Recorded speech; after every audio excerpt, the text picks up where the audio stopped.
What's up and welcome to another MoGraph MoCast. I'm Dave and joining me today is Tom Little and Brandon Clemens from the3productions.com. What's up, guys? Hello. Hey. I guess I should mention that Matt is not here today. He had a prior engagement, but we got some good stuff coming up. MoGraph is a supplement to our site, MoGraph.com, which is a motion graphics tutorial site with tutorials, plugins, podcasts, and other MoGraph stuff. And on the show, we talk about everything ranging from motion graphics to Cinema 4D, After Effects, plugins, render engines, doing business, doing taxes, being a contractor, or working for the man. You can email us, info@mograph.com. Welcome to our new listeners who may have joined us after seeing some of our content at SIGGRAPH. We're excited that you're joining us. We, of course, last week did not do the thing we usually do when we come back in town, which is play all the audio from all the interviews, because we did not do the interviews. There was a lot of stuff going on, and we were super, super humbled to have so many people show up to that podcast on Monday nights. It started out, there were maybe a very, very small handful of us there when we were setting up, and we're like, you know, that's cool, that's cozy, 6 people. And then by the time the show was over, there were like 40 people in the room. So that was just absolutely amazing, and the show was great. I do plan on re-releasing 2 things. Number one, I'm going to do the sweetened audio version as a video with the stream that we did, because it's really hard to do all that audio on the fly with so many people. And then probably release the little Beeple clip separately, because that was just a fantastic section of the show. But so many great artists. We got so many good interviews there with so many people that we would have basically had the same conversation with on the floor. So Matt and I just decided to take a break. I was going on vacation anyway. Of course, what happens when you're going full force all year, and then you just stop? Yeah. You get sick. Of course. This is how it works. Catches up. So I've been sick. Yeah. You're catching up. I'm back at work trying to play catch up. So we're going to make this a short show. I've been sick for like 5 days.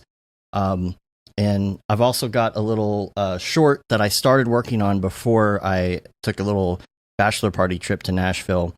And it's just been cut short because of this being sick and such. But here's the thing.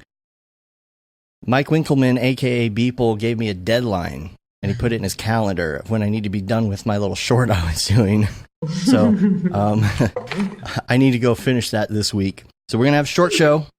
I know we always say that, but it's true. It's true. And then let's see. Do I have any other this week stuff wrap up? One note I was going to say, make sure you update your apps before you leave town.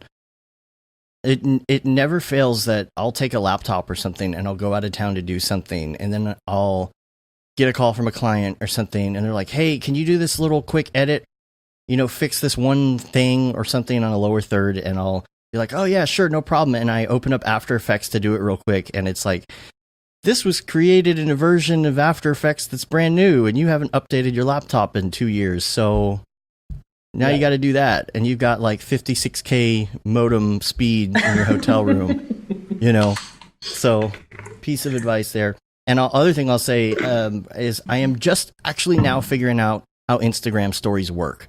I'm so new with Instagram, and like I'm understanding Instagram more in the last couple years, but stories were still like, I just didn't get why you needed stories separately. And I'm getting it now, because when you're with a large group of people, it's really fun to tag each other and add things to each other's stories that maybe you didn't get, and then go back and see like other things that happened that night. I was in this corner doing this, and then this was happening over here and whatnot. So now it makes sense to me that when you actually have a social life, stories make sense. It's the instant part of Instagram, right? Right. So I understand that now. So what we're going to do today is kind of our tradition, I'd have to say now, because we've done it twice, right? So it's Brandon, to have you give us a kind of a wrap up of what you saw at SIGGRAPH. I'm stuck in the booth the whole time, so I don't get to go see all the stuff and things. But before we do that, I would like to catch everybody up on what you've been up to and what has changed in the last year or so with you, and I think Tom, you're probably going to give us a little insight on that. Yeah. So basically, I was working with Scapecchio, who's an ad agency here in Louisville, Kentucky, and kind of doing our own thing, being a vendor and kind of working freelance with other artists on larger projects. And then I started to get to know Tom a lot more just from working on projects, and we started talking about business, and he's like, well, where do you want to go with this? Where are you headed? And I think a lot of the leadership internally and everyone here on this it's such a larger scale than what I'm used to. Just were like, yeah, that sounds great. That's where we want to go to, and we want to invest in content. So that's kind of how I ended up here. I was mostly hanging around the office from like October till December, and then they were like, you want a position? Yeah, we definitely did some dating in the middle there before we got married. He got to just float at a desk for a couple months and work with the team, and then we moved you and you sat with the team and got to learn the chemistry. So it was definitely a thoughtful decision you made because you've already auditioned everything, and we auditioned you, and it really worked out. So yeah. But basically, our agency, Scapecchio, is part of the Ovari Group, and they also we just spun off the video team, which I run, into the 3 Productions. So we used to be part of Scapecchio as their video department, and now we're the 3 Productions, where we're serving the agency as well as other clients that don't specifically work with the agency. We're based here in Louisville, and we serve offices in Cincinnati, Columbus, and Orlando. Yeah. So tell everybody like the scope of what you do. Well, it's changed since Brandon joined us. We started. I moved to Louisville, Kentucky from New York. I worked at RGA in New York, where we had a motion graphics team of 28 people, and we got here, and I was the only producer, and just was able to develop a team internally here from the ground up. So we have 2 animators, a senior animator and a regular animator. We have a video editor. We have a producer who's also a shooter, and then we have a junior producer, a senior producer, and then we have Brandon, whose title is immersive experiential lead / technologist. So he's really taken us into the 3D realm, into VR, AR, as well as motion capture, previs, you name it. So he's really expanded our capabilities. Our clients always asking for faster, cheaper, and why build a set on a stage when Brandon can build it in his world. Yeah. So exactly. Yeah. So what is there anything that you can talk about so far that you're working on? Like how secretive is this right now, or is there some fun stuff you can give us a preview of? Well, I can just talk about a specific project we had where we had a shoot on Vancouver with a director. So there was a higher budget project where we worked with an outside production company, and we had a scene where we were a couple people on a rooftop, and the camera's behind them. You thought they were on a beach, and then you revealed that they're actually chilling on a rooftop in an urban setting with one of our clients' products. And when you're shooting with an outside production company, every hour is upwards of $3,000 to $4,000, and we really just wanted to have our ducks in a row ahead of time as far as how we're going to do it and just focus on executing. So we basically motion captured the scene with our Rokoko suits. Then Brandon built a previs in Unity. Then we Skyped with the director. They picked the camera movements and lenses. I mean, we hired the director for their POV, so we're not going to tell them how to shoot it. So he was able to chime in remotely and get it just where he wanted it. And then we shot green screen. What was probably the most complicated piece of our shoot, which had 7 pieces. This was the most complicated one, and we shot it probably the fastest. We shot it in about an hour, got what we needed. Client was happy with what we did, and then Brandon took over and built the virtual city beyond the rooftop, and we took it home from there. Yeah. But that was just something that we never would have done without Brandon joining us and bringing the technology to our world. And it kind of inspired me to learn more about Unity. Watching him do that stuff. So Unity, is that your main program of choice with that, or are you hopping back and forth between different pieces of software? All kinds of stuff, really. I love Unity because it's free. Unity because it's free, and there's like hardly any barriers getting into it now. There's so much information out there, and we're trying to move to a place where we can be collaborative with clients and with the entire team.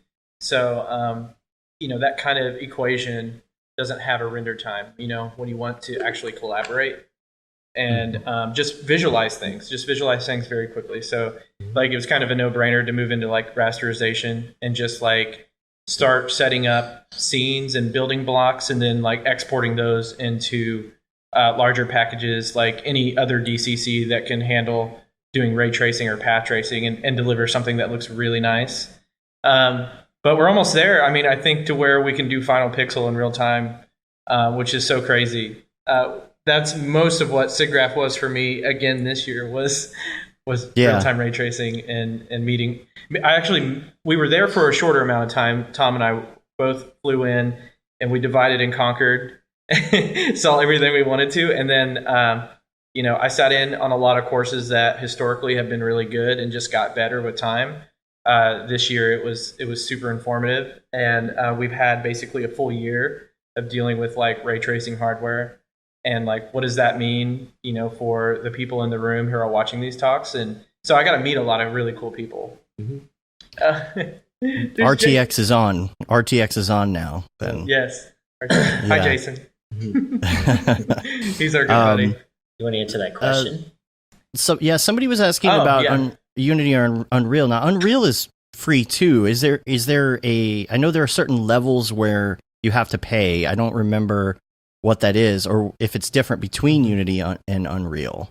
Yeah, it kind of gets a little muddier when you're creating a piece of software or game that's actually earning over $100,000 a year. So that's when you get into like licensing and sharing revenue. With both of these platforms, or that's a good question. I know with Unreal, just because I've had experience with it, yes, you have to share. But they're actually like super negotiable. Like you can negotiate with them because like our small little VR game that we did in 2015, like we just put it up when people were experimenting and trying to find out what works in VR. We were just like, hey, we're like earning like nothing on this. Is it cool if we just keep most of this and give you like 1%? And they were like, yeah, that's fine. They didn't care. Like, because it was earning so low, but that's I don't know if that's really a big revenue stream for the engine stuff now. I mean, obviously, like with the indie space, there's a lot of very successful games, but if you look at game sales as a whole on the indie level, there's only a few that really shine through, and then the rest of them are pretty moderate in terms of sales. And let me jump in with my friend Jason here. Free. For the record, we paid for Unity. We have a paid version. The reason I said I like it because it's free is I downloaded the free one, and I'm sitting there flying back from SIGGRAPH. I ripped a couple YouTube demo videos and tutorials and watched them on my flight. I'm messing around with Unity on my producer laptop. It was the free version. Yet any commercial exports for our clients will be on his paid. Yeah. So, Yeah. Oh, yeah. And there's, with Unity, like Tom said, there's a pro version. So Pro grants you a ton of like really useful tools. Like for instance, Cache Server. We use that on a project in New York, and basically what that allows you to do is kind of have this repository that has all the asset hashes. So then you can basically have one computer overnight calculate everything that you need, depending on like what you're putting into the engine, and then it actually divvies it up to all the computers on that network. So when you come in the next morning, everyone can open simultaneously, and they don't have to do asset hashes locally. For anyone who knows like Unity and has worked with Unity, it's very annoying to wait on that calculation. And on top of that, if you're doing paid work for commercial clients, you have to have the paid version. Yeah. So, which is what we do. Right. Yeah. What's this other thing? Perry said Unreal doesn't do that for linear pre-rendered content, which makes it ideal for animation rendering. Yeah, exactly. Like if you're just using it to create images and sequences and stuff, it's they're not gonna ever knock on your door, right? Which is great. I mean, they have an amazing deferred engine. It looks beautiful. You want to talk about the Boardman demo? Which one? The Boardman demo of Unreal out at SIGGRAPH. Matt Boardman. Oh, Workman. Matt Workman. Yeah. Yeah, that was someone that I met that I've been trying to meet for a long time. We've been like talking on Skype for years, and he lives in Boston. But are you familiar with Matt Workman, Dave? Have you ever? I'm not. No, I don't think so. So for anyone who's not familiar with his stuff, if you go to Cinematographer's database or Cinematography database on YouTube, he's like growing like exponentially right now. He's teaming up with the Unreal Engine. He's developed his own software in Unreal for pre-visualization and storyboarding, and he actually has real-time ray tracing in his software. So you can like download it on Steam. Just search Cinetracer on Steam and check it out, because it's actually super, super powerful for DPs, directors, cinematographers, anyone who's trying to get a concept across to someone else. It's a great collaboration tool. And so like I finally got to meet him and talk to him. We just sat down and nerded out for like an hour and a half, just sitting at their booth. He introduced me to a lot of really incredible engineers at Epic Games, and then he did his presentation. But yeah, the night before at the user group, all these videos are online, by the way. At the user group, if you just search Unreal Engine user group, SIGGRAPH 2019, you'll see it's like an hour and a half long presentation, and it's a stunning presentation of speakers. And Jon Favreau was there. He was like one of the last keynote speakers. Well, it was like an interview session. It was like very informal. And he talks about his experience with real-time rendering and film production, and how that's affected his collaboration and his like artistic landscape. It's pretty crazy, considering he's done the Jungle Book and Lion King, which I think the Lion King just like grossed a record amount or something. I don't know. I saw something on Twitter this morning, but oh, really? Yeah, it like earned a lot of money. So the fact that he can go to SIGGRAPH and like be a big voice about like why real time visualization is so important in film production is pretty cool. So yeah, but Matt was there too. He was one of the speakers. Yeah, the thing I liked about his presentation was he talked about how he's a true DP and not a programmer. Mm-hmm. And he was doing some really insane stuff there, and it spoke to me about the approachability of the software. Yeah. If this is a working cinematographer getting this realm, which he said wasn't a bunch of work, caveated it to death, saying, "I'm not a programmer. I did not do this, research and Right. So that spoke to me how approachable. Yeah. Yeah. For me, the most programming that I know, the programming I know the best is BASIC. Mm-hmm. Mm-hmm. Yeah. Go to all of go to 20. Yeah. Yes. Yeah. Then Go you're to- my age. You just aged Yeah. yourself. Yeah. He doesn't know That- basic. I know basic. and then QBasic, QBasic. stepped it up a notch when the PC came out, Yeah. But there's a figure for the Lion King. Thanks, Perry. 1.3 billion. Yeah. wow. Yeah. Because Wow. we're all in it for the money, all of us, right? Right. Yeah. That's it. Yeah. Yeah. No, I that's just amazing. convert my exposure dollars to real money. Yeah. Can't tell you There's how many exchange hot dogs now. we've sold. Yeah, exactly. We sell so many hot dogs. So okay, so let's talk about wait, did we answer the question fully about Unity and Unreal, about why you would choose one over the other? Yeah, that's such a good question. When I first started out, I started using Unreal, and my interest kind of peaked when it came to like programming and just like how to actually set up a full game experience application, what have you. And I enjoyed Unreal Engine. You can literally dump things into it and it looks beautiful, straight away. It just looks so good. Mhm. But and kind of take this with a grain of salt, because I had no idea what I was doing when I started doing this stuff in 2015. I was just like experimenting and seeing if, throwing things at the wall, see if they would stick. And so a lot of those concepts were just over my head. And then I started looking at Unity, and the component system in Unity, like how everything lives in the scene and just how things communicate via script communications and things. Jason Latta in the comment section there.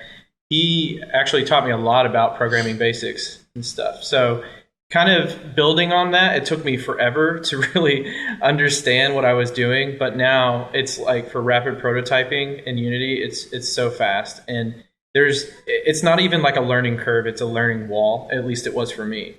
But I was really adamant about, if I'm going to do this, I want to learn how programmers think so that I can collaborate with developers.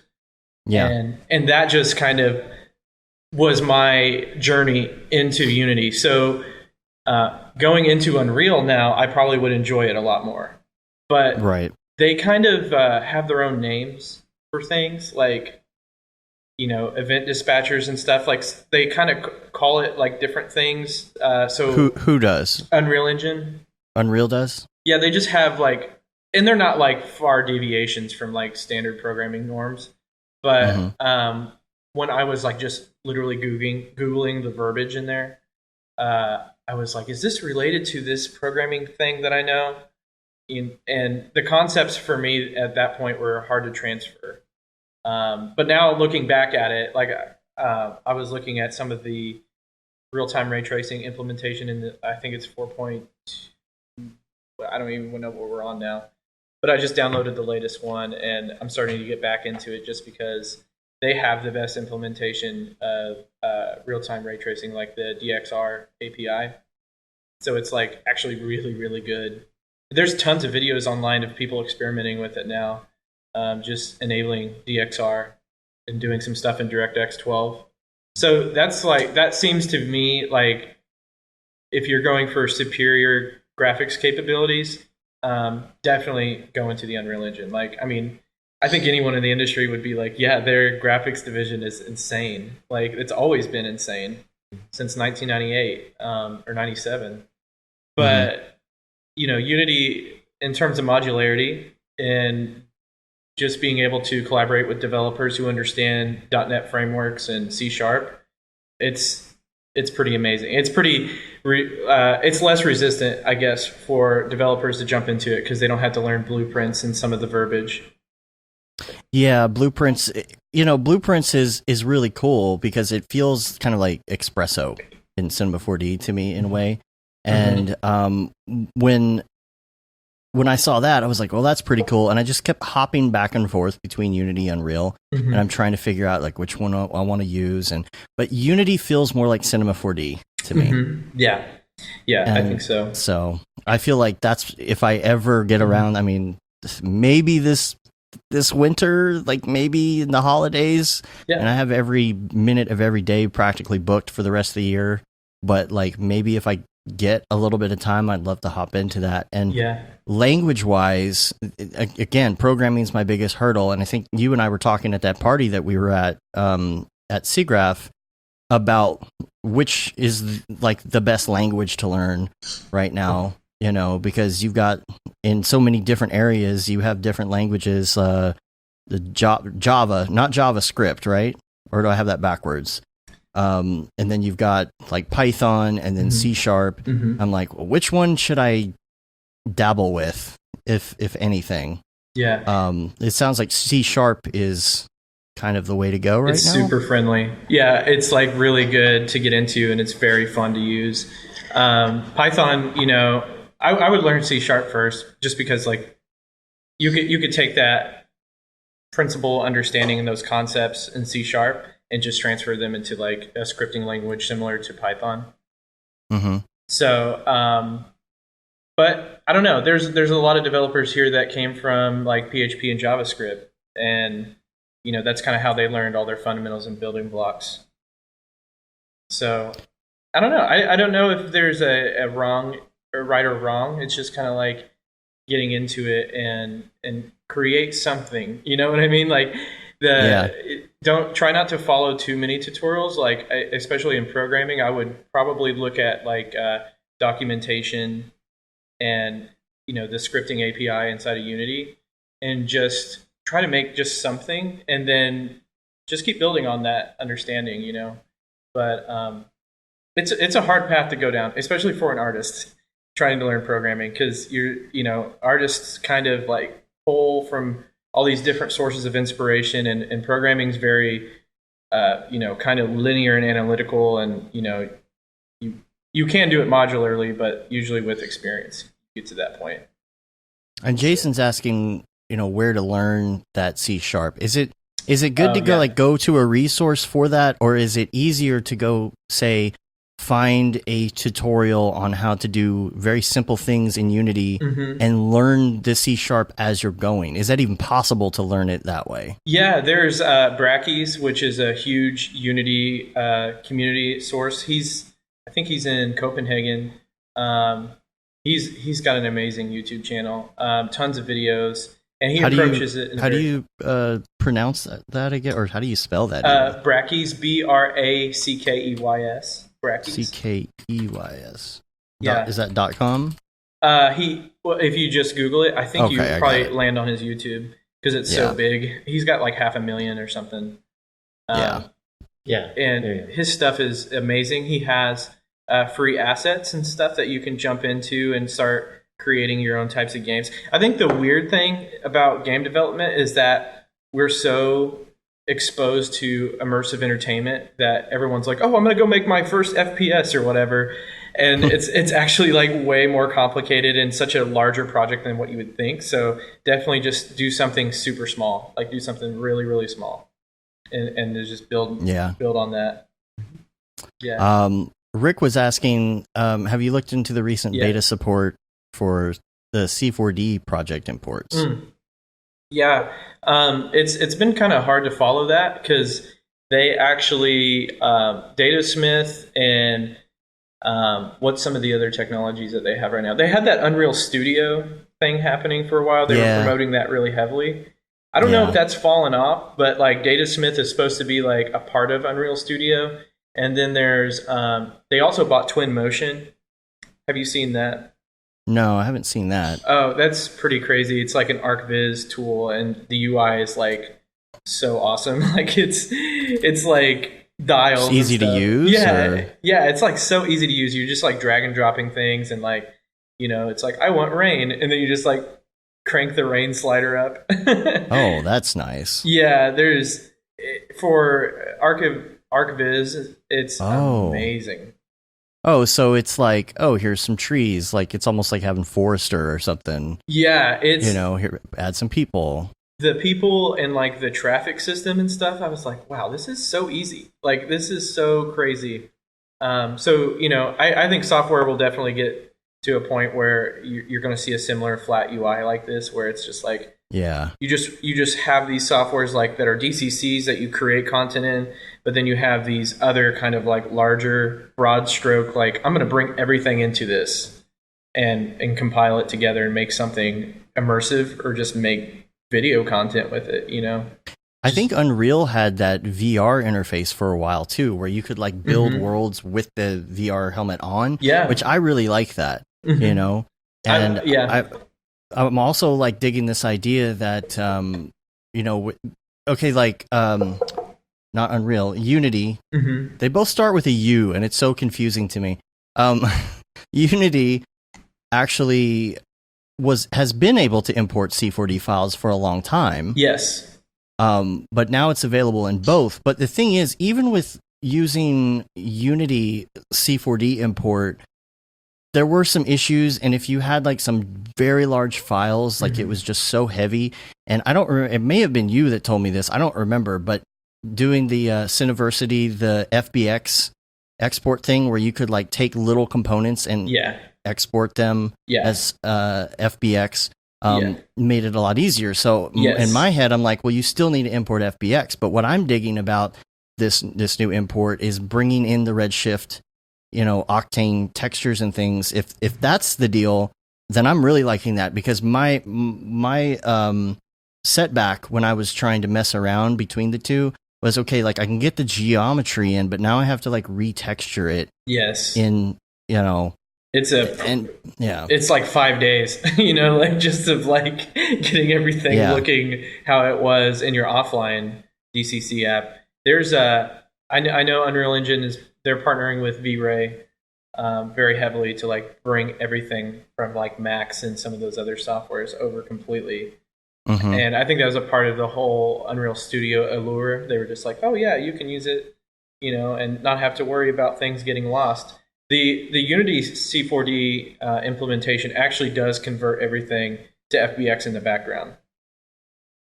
So it's like, Okay, yeah, So it's that like, makes sense.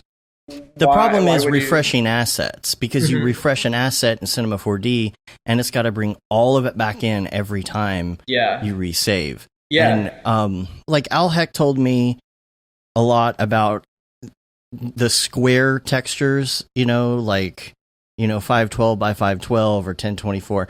hmm That to me, I'm like, okay, that seems like a lot of trouble trying to get your textures square and whatnot. Yeah.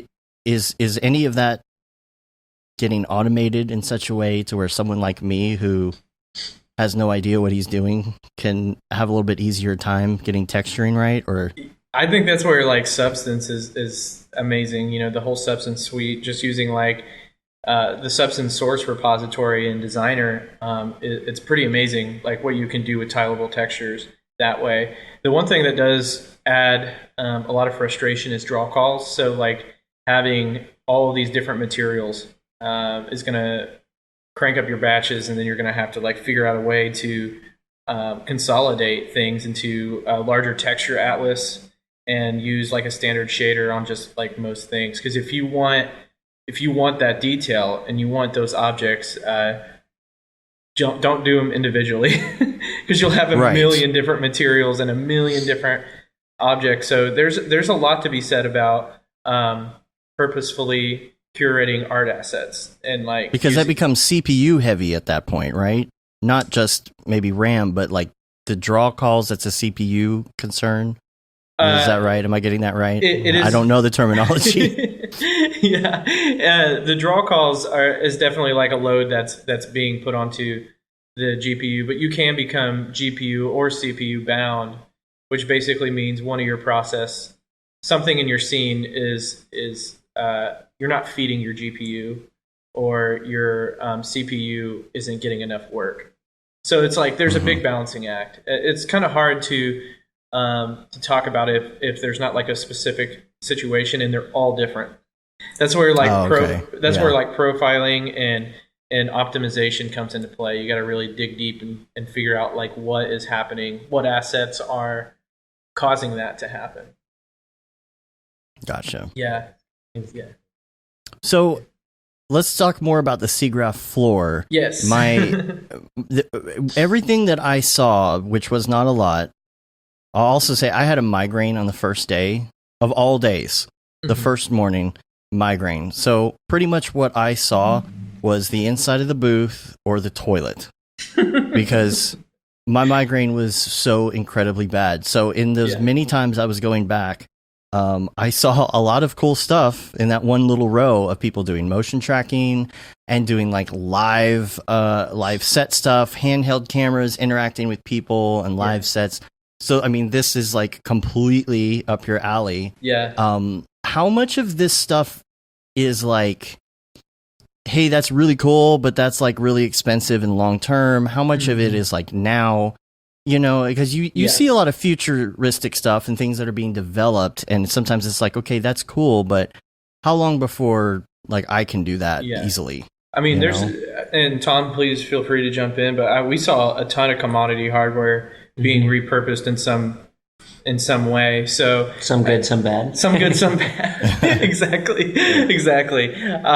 But the funny thing is that this kind of idea of reality capture, of being able to record or take photographs or videos of things in the real world and translating them into some type of data that we can use like for animators or motion graphics, is like super prevalent. It's something that we're going to see very soon with like ARKit 3. I mean, we already have skeletal tracking and like motion capture that can happen from just like your camera's input feed, like And the human occlusion? No, what is it called? Like human know what I'm talking about? segmentation, or like they call it a lot of different things. But yeah, So where like, I saw a demo, there's a vase on a table in AR, and you Mhm. wave your hand and it actually goes in front of it. Your hand goes in front of it instead of your hand going behind the vase on the counter. Right. That kind of thing. Yeah. The whole idea of like having depth cameras on cell phones, and you're actually having multiple cameras now on mobile devices. So you can start leveraging some of that to create something, a tool that was once conceived as very expensive is now kind of like being repurposed on commodity hardware. I mean, just like even the Rococo suits that we use here, 5 years ago, that would have been a really big investment to jump into motion capture. Mm-hmm. I mean, even the Exyn suits are very expensive. They're like 2 or 3 times, 2 times as much as the Rococo suits. But two times. there's all these trade-offs to solutions. Like the Rococo suit, it has magnetic sensors on it. So for some people, especially people in Japan and those who are in skyscrapers, magnetic technology is not something that you want to have into your data stream, because it can make it kind of go wonky and like not actually perform like it should. So, using a solution like Exyns, which has this inertia technology, it doesn't matter like what environment you're in.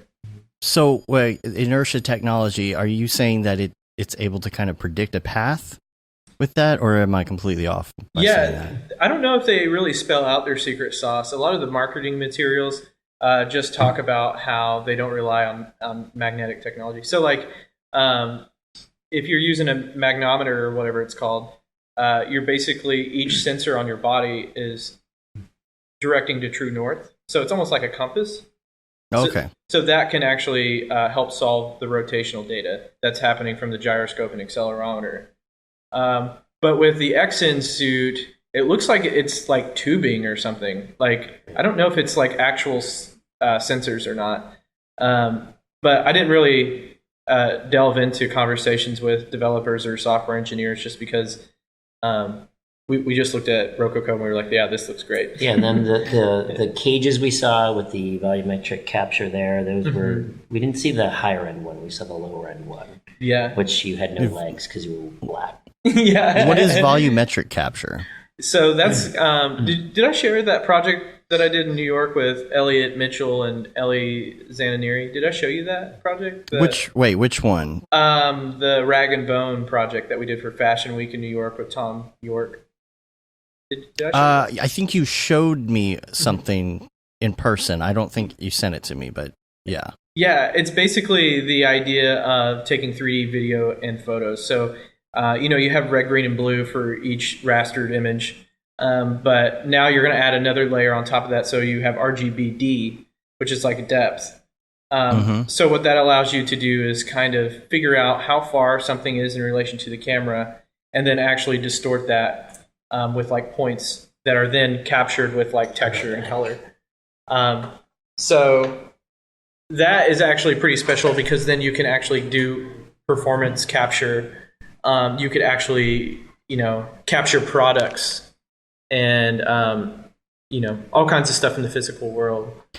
What were they using on the one? There was a booth, was across from, I think, Unreal or Unity? I can't remember, but across from Maxon. And they were putting those suits on gymnasts. Yeah. It was the Exyns booth, I think. Okay. Yeah. That was pretty incredible because you got people that are in motion capture suits, moving around, doing crazy stuff, up in the air, on a ring that's rotating around at the same time.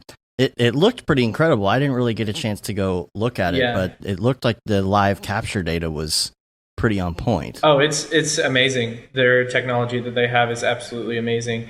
And we use the motion capture not just for that one project I talked about, the previs, but we had another 2D animation project where we had a simple, we'd have a complex move of the 2D person, and it could have taken us 2 days to get it right as far as somebody doing multiple complex movements. So we thought, well, let's wait a week until the suit comes in and we'll bang this out in an hour. Tie the rigging to it and be done. And then we just took the 3D data and swung it down to 2D and made it work. But there's an efficiency sake for a lot of our 2D friends out there that motion capture does provide and can help really just save time. Yeah.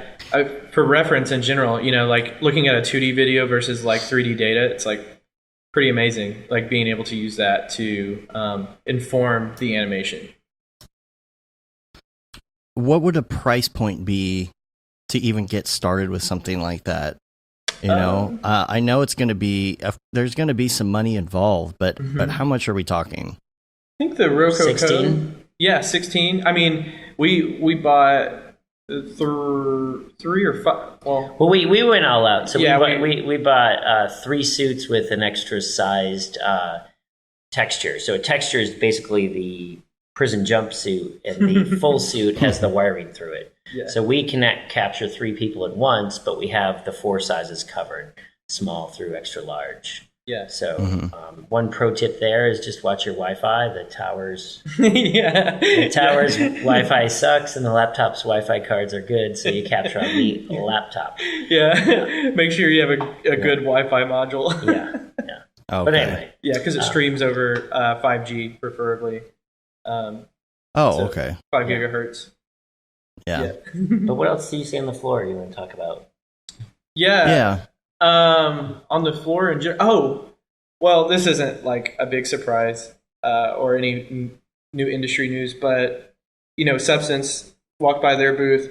I don't know if I informed you, but from industry friends, I found out that Wes McDermott, who does like all of the Substance outreach, who does all the videos, he lives in Louisville, Kentucky. I had no idea, and I've been trying to track him down just to meet up in town. And he's been so busy. He was traveling, and then he was like at Nike, like giving demonstrations and stuff. And he's just a super. He has like all the information that you would ever need about PBR rendering and texture authoring and stuff. He's just amazing, and he's a super sweet guy too. So that was really cool to meet him. I had to go all the way to LA just to meet him. Yeah. So I give him a hard time about that. Yeah, but in terms of other show floor stuff, definitely spent a lot of time in Unreal Engine just because I met a lot of great people. And then definitely stopped by the Unity booth, of course. There were some other smaller booths too that I didn't have a lot of time to go and look at. Most of my SIGGRAPH experience was spent like behind closed doors and in like sessions and courses and talks. You want to summarize? Do you remember what ones you went to? yeah. You can please I'll feel start. free to Mine's jump in, open. too. Yeah, I went to the NVIDIA real-time ray tracing. They did a guy from Neoscope did a architectural visualization kind of case study. It was really cool. I went to the render farming, Birds of a Feather. That was really, really good. A lot of GPU, CPU chats, etc. Let's see. We did the live stage thing. Was that but. it was a studio, probably. Oh yeah. I don't know. I think the only other thing I wanted to call out that I thought was really cool I went to was the computer graphics expertise further machine learning, and this was a guy at Google. Google what? TensorFlow, and he was an animator who got into machine learning, and he was talking about how the programming learning and the programming for it all was so similar. And he was just telling people, hey, if you guys are out there and you're motion graphic people, don't think you can't get into this machine learning realm. And that's where I came from. And then he went down the wormhole of all of the details and how they do it and everything else, which was kind of interesting as well. But I think that was kind of and then the 3D stock thing was a okay demo, but that's kind of what I saw. Did you see any like AI upscaling stuff there? Because that's really starting to get popular. They didn't have any. I didn't make any classes. I'm not sure there were any, because the problem with SIGGRAPH is there's so many interesting things you want to go to, and then you only have so much time, and some are longer, and they overlap, and then you can't make it, and the one you want to go to has a line. It's very frenetic during the day, and you really need a plan B for pretty much every section of the day, because you never know what's going to be jammed and you can't get into. But which happened a lot this year, by the way. But tons of lines. I'm trying to remember. I would have wanted to go to that, but I don't think I saw that on the menu. It doesn't mean it wasn't on the menu, but I mean, definitely you've seen a lot of machine learning for keying things out and removing stuff out of painting or whatever. But, actually, that just reminded me. At Real Time Live, they did the NVIDIA actually won the Best in Show what was it called? Do you know what I'm talking about? It's like the one where you can paint like Oh, yeah. The AI painting thing, because I think you posted on Facebook that you were playing with it. Yeah. And so I think we played with it on the show. You can like paint the sky and the ground and rocks and it's all that. amazing. Yeah. And it's trained on like all of these different images. And then real quick, what I went through was GPU ray tracing for film and design. Are we done with ray tracing? Advancements in real-time rendering, part 1. And then Morgan McGuire did this. He's awesome, by the way. He works at NVIDIA, but you should follow him on Twitter. He's posts a lot of amazing stuff. But production scale, real-time ray tracing. And then I made a little note about real-time live, about all the different things that was showing there. I went to Avengers Endgame production session talk, which was... Oh my god, the line for that was crazy. Yeah. They like shut down a section of the building. Do you want to go to Endgame? No, I'm just looking for this room. Like, good, because you can't go past here. Like, that was a popular one. Yeah, that was ridiculous. They like shut down the whole building for that. Wow. And then intro to real-time ray tracing, and then I went to USD and Hydra, so Universal Scene Description and Hydra from Pixar. All their Can you explain USD? First of all, it's going to be terrible Google foo for that term, but USD. Can you explain what that is for people who, like me, who don't quite understand what's going on with that? Because that's the new hip term. I know. Yeah. Of the month right now. Yeah. I'll try to summarize some of this stuff because I got like.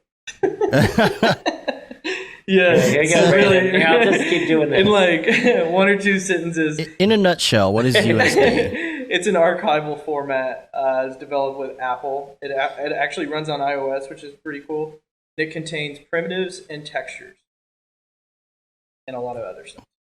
So it's like a scene description format, but it's highly efficient. Like the hierarchies of how everything is listed, and the file size, the actual zip compression, and everything. It's supposed to be ubiquitous. Like you can open it anywhere. That's the idea. It would be like Alembic, but on steroids. It actually can contain Alembic data inside of it too. So it's like this large wrapper.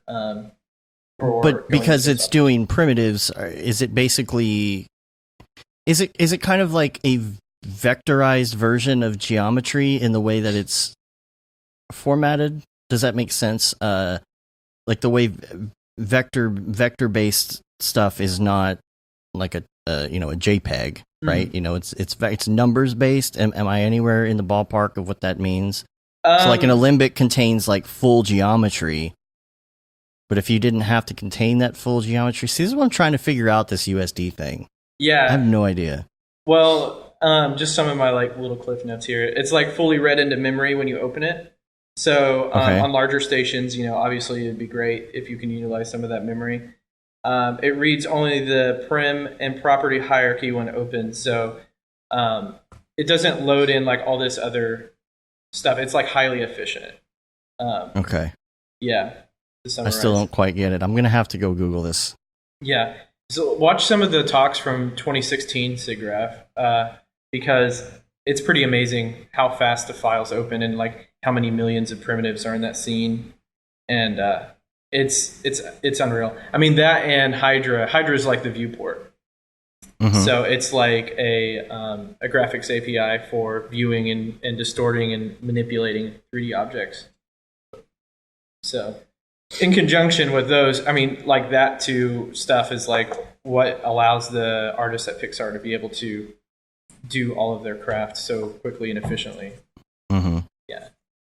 All right. Well, I'm going to have to research for myself so I know what the kids are talking about these days.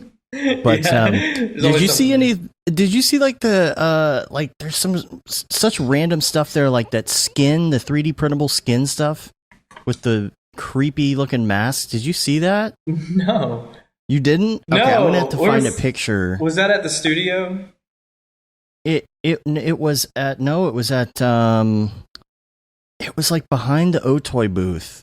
It's like 3D printable skin, and it was so realistic looking, and they had like a Chris Farley and a Dwight from The Office and a Prison Mike from The Office printed. Wow. I'll No, have to find it. Somebody posted it on Instagram.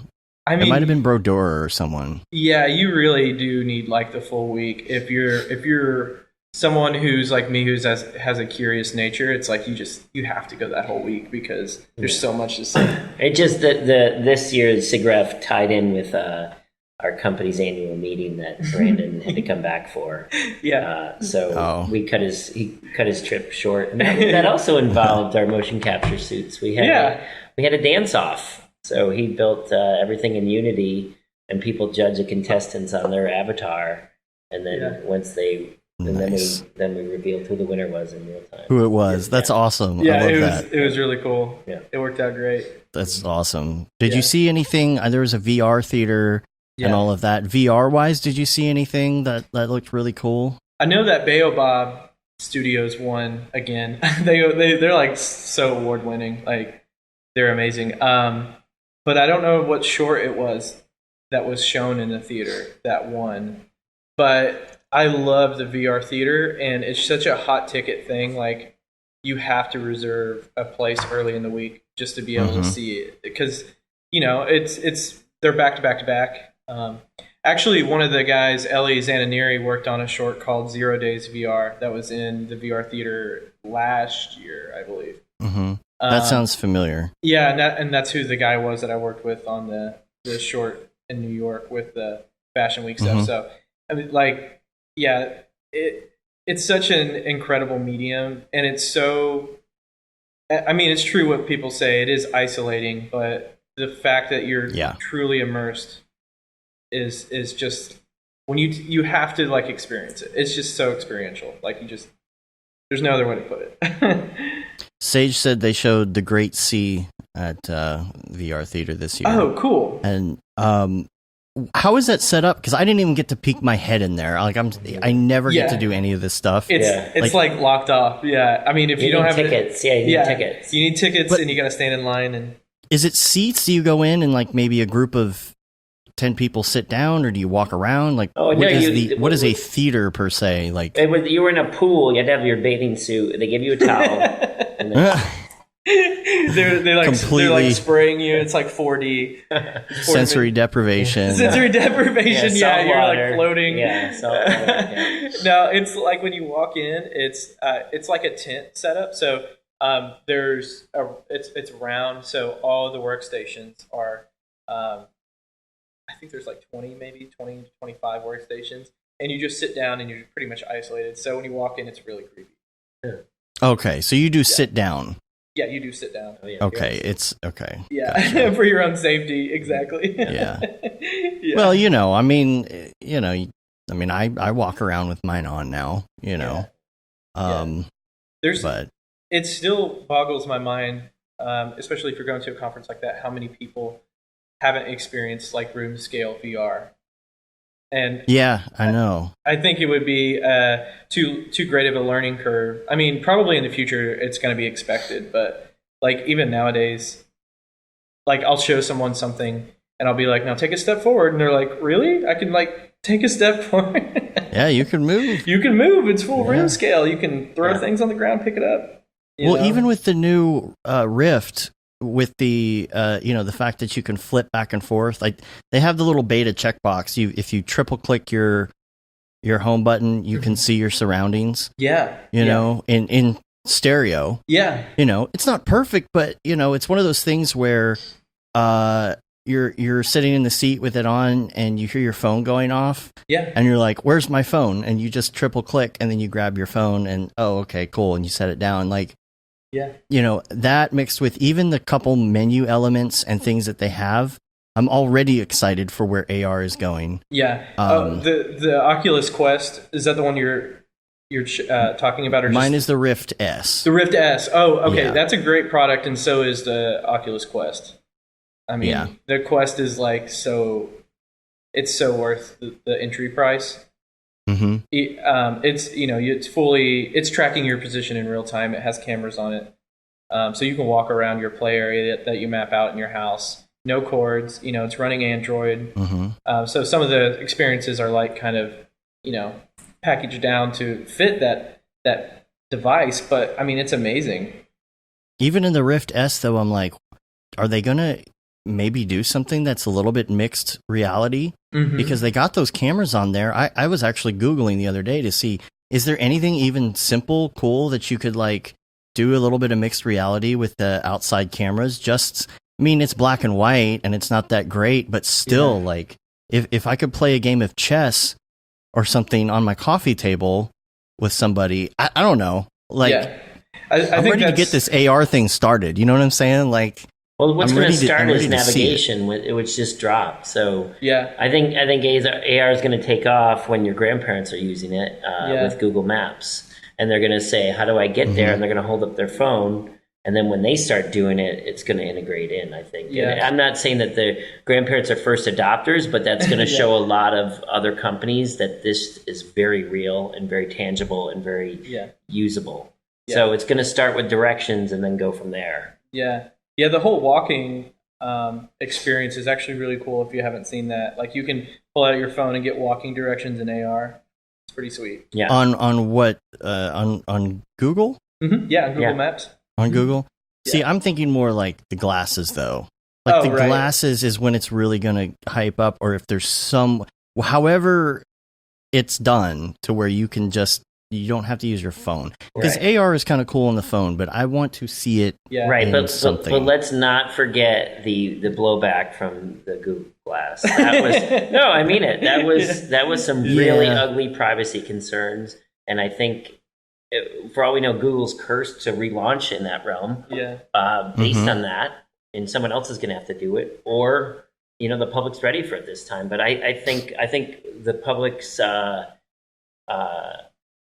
concern over privacy has gotten greater, not lighter, since Google Glass came out. So Yeah. unsure, like, are they going to make a model that just doesn't take pictures and that covers it? Maybe that would be the solve. I don't know. Yeah.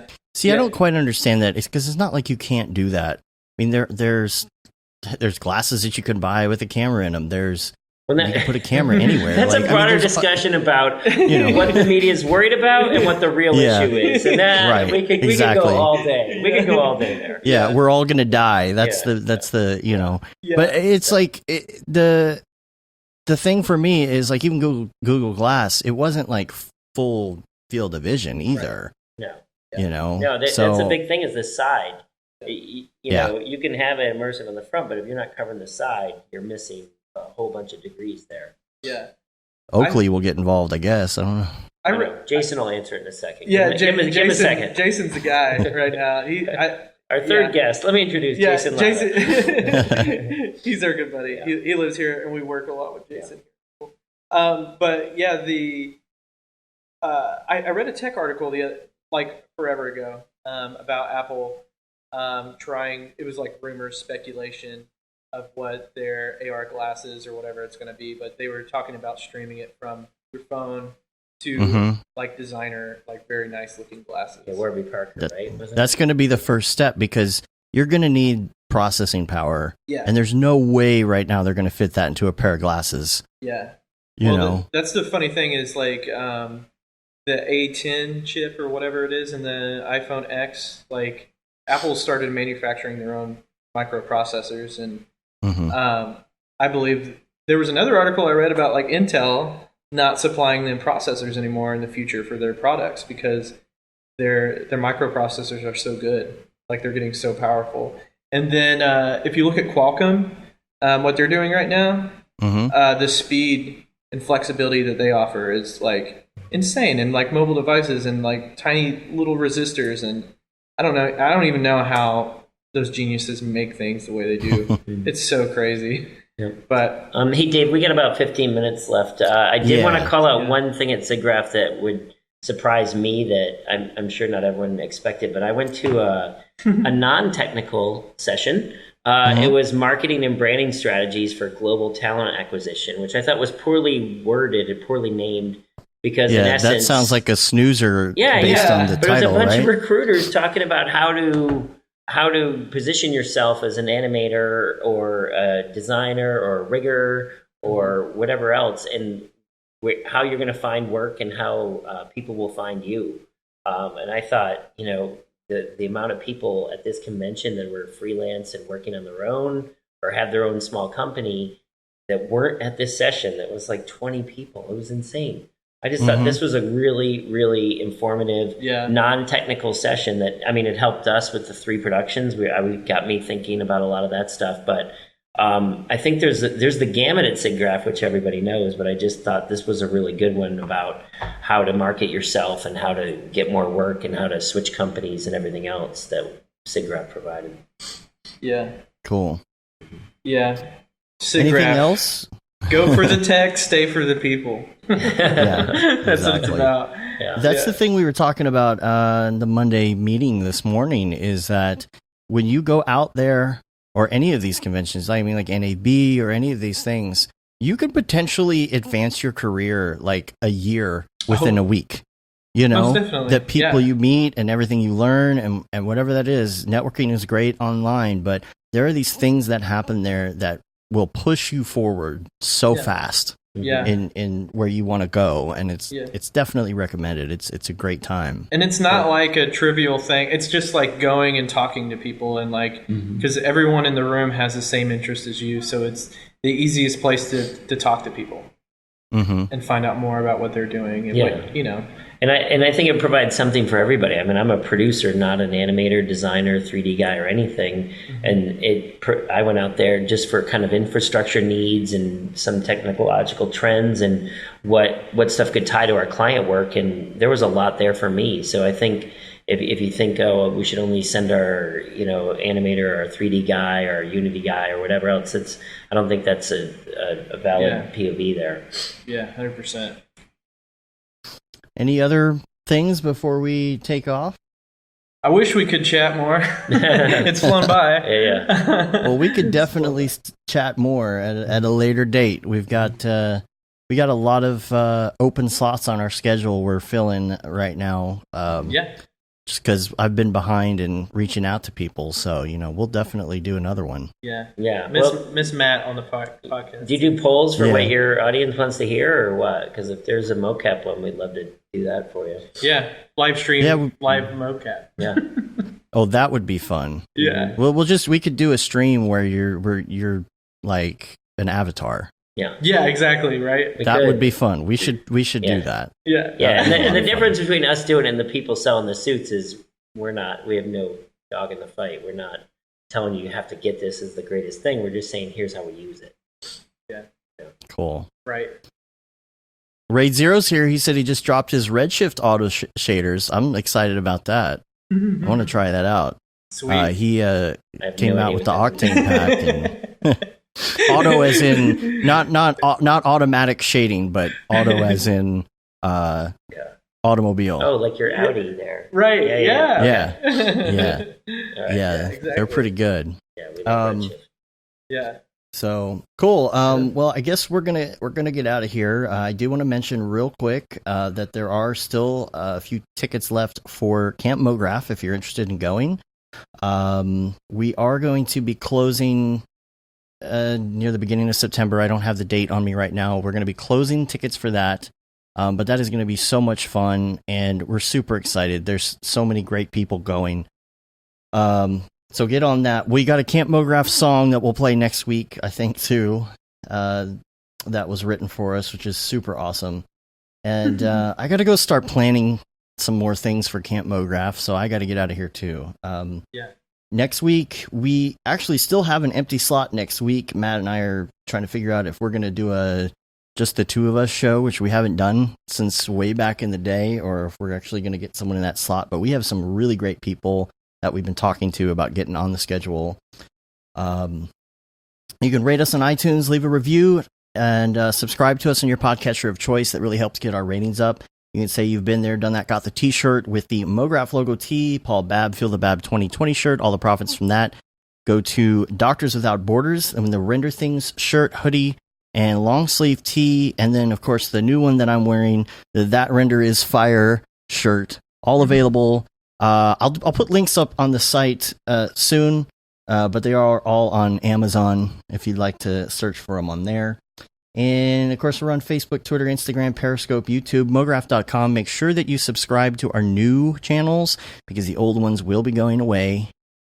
So, Tom, Brandon, the3productions.com's all spelled out. That's where we can find you. Any other links or handles you want to throw out there? That's Twitters, basically- Instagrams, all of that. Yeah. Cool. I love Cheez-Its. I I mean, who doesn't? like turtles. I like turtles. Well, we appreciate you being on, and thanks so we're much. gonna get out of here. So All right. until next week, I'm Dave. Now, Brandon. I'm Tom. Have a good one. Take care. Later, yo.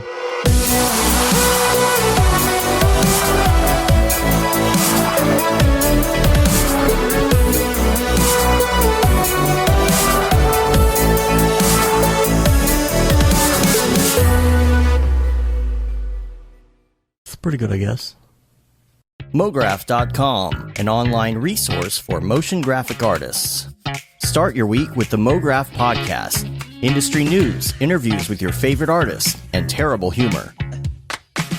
Watch live shows and interviews from MoGraph events like NAB, SIGGRAPH, Half-Res, and local meetups. Our MoGraph Talks feature live demos and motivation from artists all around the world. Sometimes you gotta make stuff that you're not gonna put on your reel, and I'm not here to judge. What if Rick and Morty show up for the countdown at midnight? That's where I peaked in life, in my career. We gotta stop this thing, Rick! It's gonna kill us all! Hear from the people that create your software, design your render engines, and artists that are changing the face of modern motion graphics. You get that render done. Yeah, you better frame what?